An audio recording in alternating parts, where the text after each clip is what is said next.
today I was doing some studying in the steps to mastery, and I learned this from good old Tony Robbins, so I thought I might share this with you as a little ingredient to success today.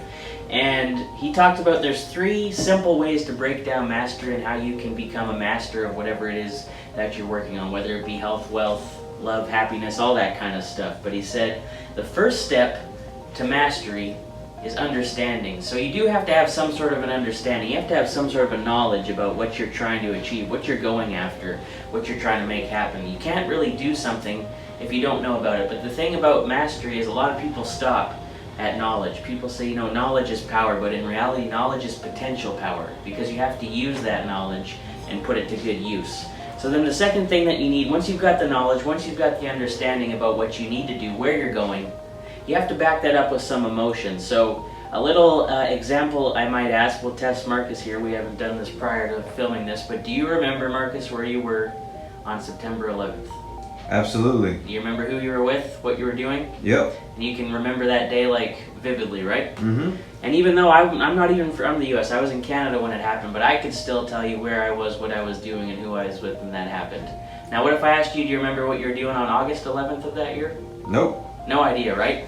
And that because the reason is when you have some emotion, it helps you store that information in a deeper level, a more ingrained level inside of you. That's why you guys can remember where you were on September 11th, because there was so much emotion happening that day. So you can have emotion, maybe it's going to be consequences of what will happen to you if you don't follow through on your actions. Or maybe it's the consequences of what happens if you do, all the rewards, the benefits you're going to get from following through on the task that you're trying to become a master at. So you have to have knowledge, you have to back it up with some emotion, give you a reason to do it.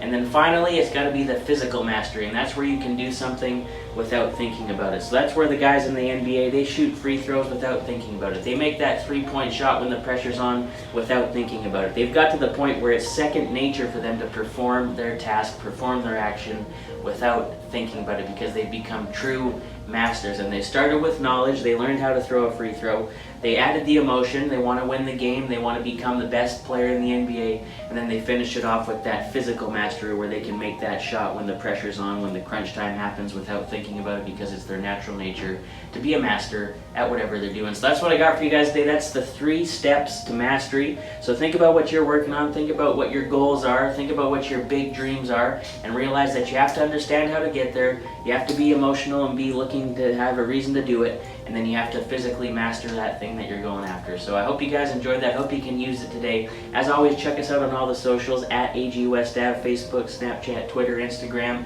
Don't miss the podcast, anchor.fm/The Dirty Kitchen. If you couldn't handle all these steps right now, you can go back on the podcast and listen to it 5 times until you have it memorized.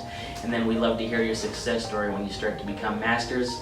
And that's what we're trying to do here every day in the kitchen. A dirty, the dirty, the dirty kitchen. A dirty kitchen. A dirty kitchen. A dirty, the dirty, the dirty kitchen. A dirty kitchen. A dirty kitchen. A dirty, the dirty, the dirty.